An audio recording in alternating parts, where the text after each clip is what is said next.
Hi, this is Mrs. Forrest. I just want to go over some things with you about choosing your core classes for next year.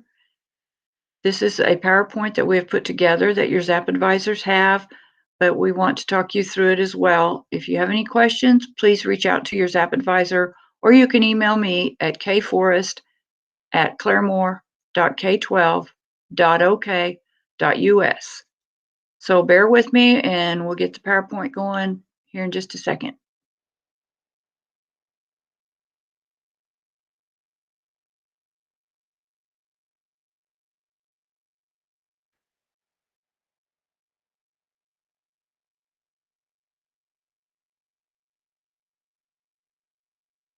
All right, here is the class of 2023. Current sophomores going to be juniors. This is your course description book, which will soon be available for you to look at online. Our theme for this year is Adventure Awaits. This is the conference schedule that your ZAP advisor has. We're having the parent conferences on Thursday, March 25th from 4 to 8 o'clock in the evening. Each parent needs to attend with you, with their ZAP advisor, to finalize your selections for your classes for next year. If your parent has not chosen a time slot, please have them do so. They can do that by going to My Conference Time and scheduling a time slot, or you can contact your parent and let your ZAP advisor know what time that they have chosen. Before you start doing class selections, please consider traditional versus virtual. Of course, our goal is to have everyone back at CHS next fall in traditional learning, but we understand that there may be certain circumstances that warrant the virtual option. So please think carefully before you make a decision. And remember, if you were virtual this year for all your classes or one class, any classes at all, and you were not successful, then it's a good indication that you should come back to traditional learning. And remember that virtual learning is through the Edgenuity online platform. It is not distance learning. Edgenuity is very rigorous. It takes 6 to 7 hours a day for you to stay caught up with your classes. So be sure that you think about it carefully and make a good decision for yourself. This is a Claremore High School pre-enrollment form, and today we will be choosing your core classes only.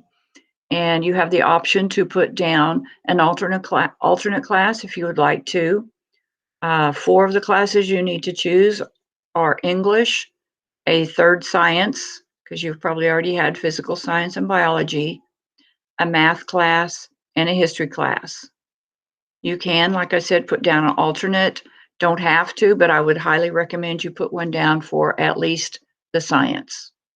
And don't forget to fill in your career plan of study at the top and check the correct grad plan. Note at the bottom, the reasons that we change schedules are to make up a failed class, to fix a computer error, if you have earned outside credit someplace, or lack of prerequisite. So please make careful selections when choosing your core classes. We want to not change classes if we don't have to for one of these reasons, because it messes up our whole master schedule. Our master schedule is built on the selections that you make during this ZAP pre-enrollment period, and we want those classes to stick. If we make decisions to change schedules, then that mess up our numbers and we end up with great big classes, and it just isn't good. So let's please make good decisions when picking your core classes and your elective classes. Also, all juniors will enroll in the college, career, and ACT prep class for next year, and it is a term class. So this is your 5th class if you're going to be a junior. So be sure you put that down. These are core class requirements and core class offerings for juniors for next year. As you can see, there's English or AP English. On the social studies, there's either US History or pre-AP US History. If you're wanting to take AP History, you need to take pre-AP History first. So you would put pre-AP history down and then AP history on another line. Science, like I said, there are several choices for that. Everyone needs to have 3 sciences to graduate. And on math, you will need to have the next math that you are in line to take. Hopefully everyone is through with Algebra 1. So you need to go on to either geometry or honors geometry or Algebra 2 or honors Algebra 2. And there are higher maths than that. Let's go to the math page here. If you've completed all that, you can go on to honors Algebra 3, which is trigonometry, or maybe just Algebra 3 if you had struggled a little bit with the Algebra 2. And then, of course, there are other ones, the pre-AP Calc and AP Stat, and on up from there. Also, if you're wanting to enroll in concurrent class, juniors can do that. You will receive free tuition from RSU.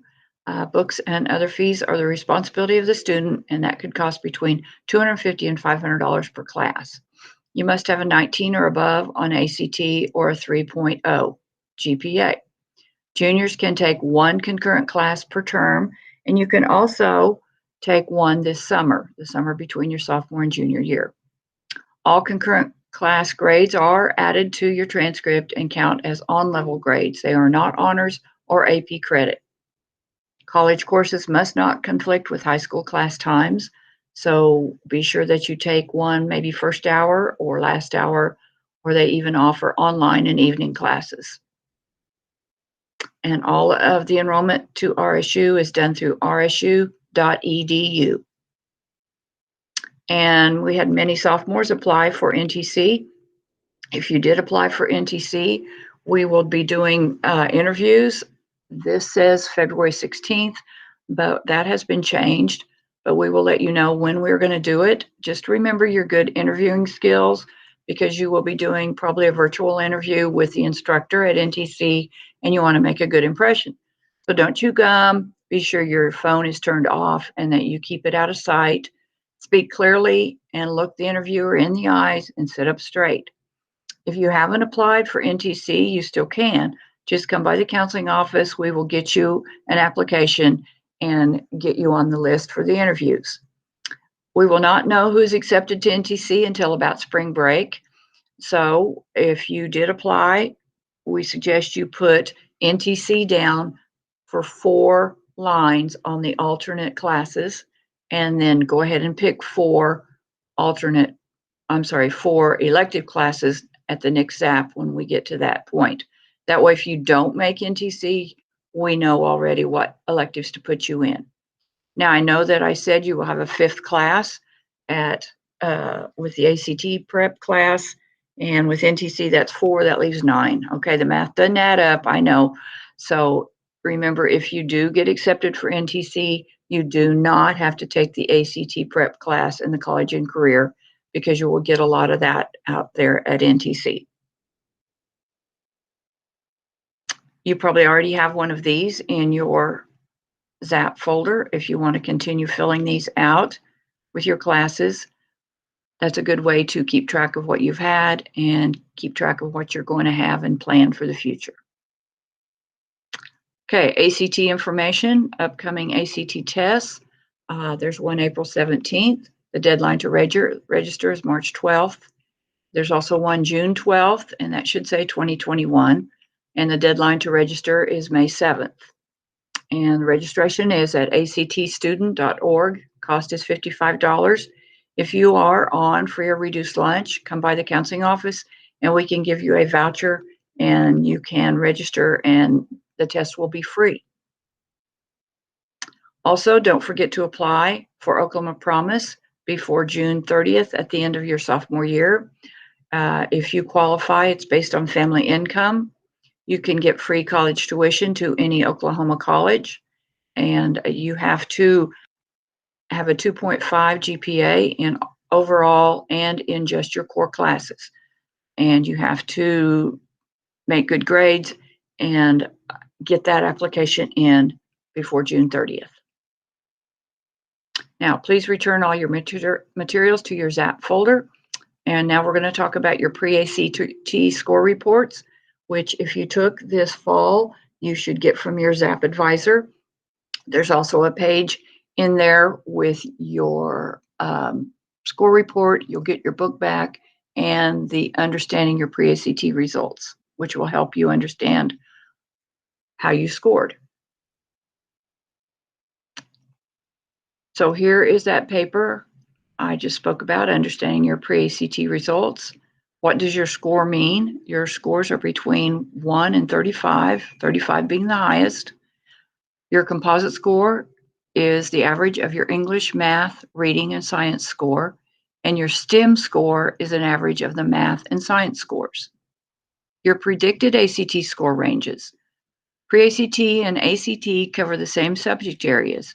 Your pre-ACT score can be used to predict how you will likely do when you take the regular ACT, which you will be doing probably twice next year as a junior.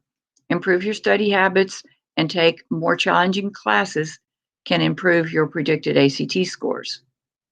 Number 3, your detailed pre-ACT results. You will find a list of topics that were covered at the bottom of the first page of your score report. Next to each topic, it will show you how many you got correct and the total number possible. This will show you areas which you need to improve on. Your education and career journey is number 4. On the inside of your score report, you will see a round pie chart. If you completed the interest inventory before testing, your results are shown on this career map. The shaded parts of the map show career areas that align with your preferred work tasks. Number 5, and I think this is the best part, your item response analysis. This section on the 3rd and 4th pages of your score report will show you your answers if you missed any and the correct answer. Please take time to check out what the correct answer is by referring to the test booklet you have been given. This is a great learning tool. This is the only test you're going to have that's going to give you back your test book so you can check for correct answers. I strongly suggest you keep this with you for a while till you get through it. It's a great thing. You could do it during Encore when you don't have homework or anything to work on. Just take it out and look through a section and see what you missed. Refer back to that question in your book and see what the correct answer was. Take it to your math class. Go over it with your math teacher. And that's a great way to learn what you missed and see what the correct answer is. If you have any other questions, come by and see me in the counseling office. The next ZAP is scheduled for March 3rd. We may change that due to these days we've been doing distance learning, but that is the next ZAP is when we will focus on pre-enrolling into your elective classes. So once again, if you have any questions, please feel free to contact your ZAP advisor or myself. My email is kforrest@claremore.k12.ok.us. Thank you.